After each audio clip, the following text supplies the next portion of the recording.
Habari yako mtumishi Bwana Abeli? Ni nzuri. Natumaini uko salama kabisa. Namshukuru Mungu.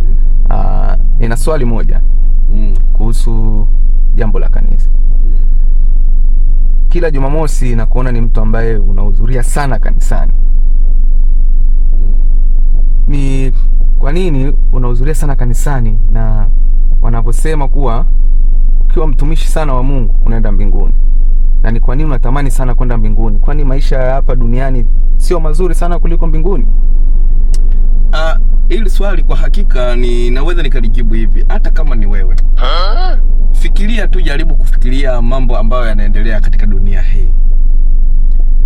Lazima ya kufanya tu uwaze kwenda mbinguni, na mbinguni ni mahali ambapo Mungu ametuahidi. Nilipokuwa nikiangalia mambo yanayoendelea duniani, kwa mfano mafuta kupanda bei. Duniani hapa mafuta yamepanda sana bei, lakini unakumbuka kile kisa cha Yesu alipokuwa akienda Yerusalemu? Yeye alipanda mwanapunda. Hakuwa na stress kabisa kwamba sasa nitumie gari fulani Rolls Royce.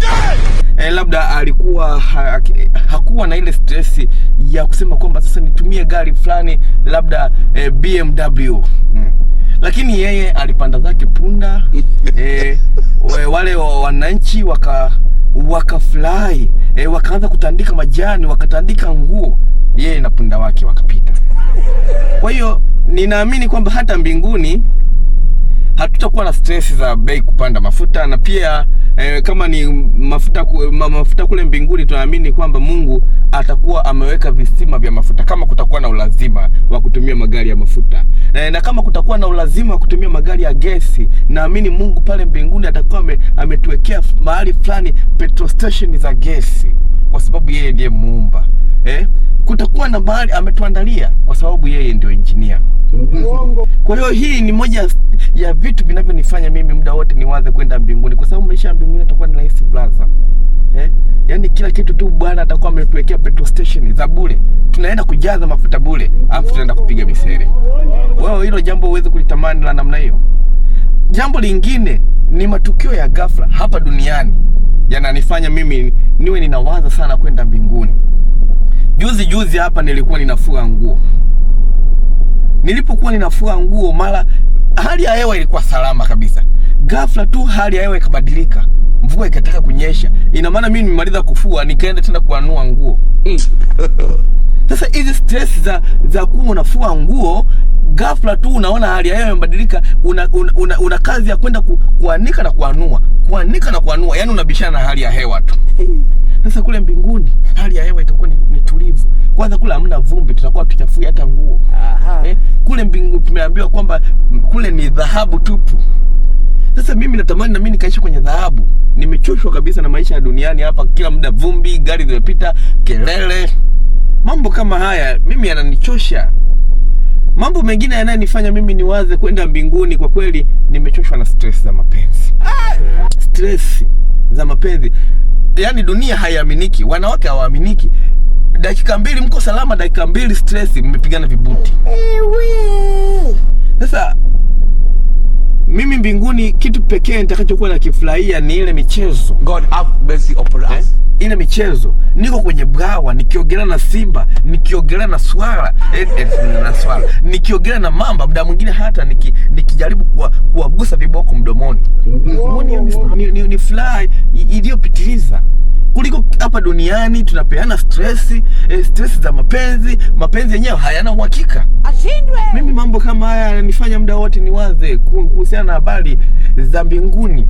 Kuna muda tu hata vitu vidogo hapa duniani vinatukela. Juzi kati hapa nilikuwa niko mahali, mbu wako ni wengi duniani hapa. Ghafla tu umekaa unataka kutulia ulale, mbu anakuja kwenye masikio, wanakupigia kelele, mbu anakupigia kelele.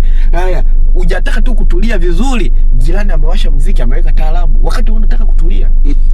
Mateso ya hapa duniani yananifanya muda wote niwe nawaza tu kwenda mbinguni, lakini mbinguni kutakuwa na muda maalum.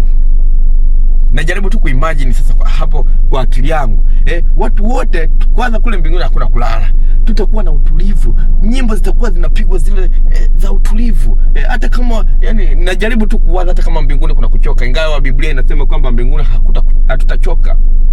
hata kama tumechoka, nadhani kutakuwa na mahali ambapo pana utulivu.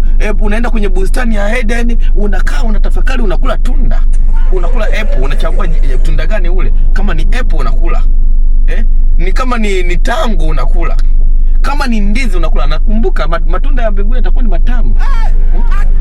Matunda kama mbinguni, kama duniani kuna nanasi ilivyo tamu, kama duniani kuna ndizi ilivyo tamu. Imagine matunda ya mbinguni utakavyokuwa umekaa pale na kameza kako ka utulivu hapo, ukipiga story na Yesu, unakula ndizi ya mbinguni ambayo haijayeyushwa na dhambi, unakula apple la mbinguni ambayo halijayeyushwa na dhambi, unakula nanasi la mbinguni. Unajua utamwana nasi wewe? Unajua utamwana nasi? Sasa kama nanasi tu ni tamu duniani, imagine nanasi la mbinguni.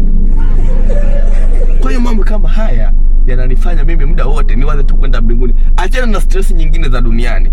Ila hiyo vitu vitamu vya namna hiyo, mimi hayo maisha kwa kweli napenda. Kwenda kuishi free mbinguni, haufanyi kazi.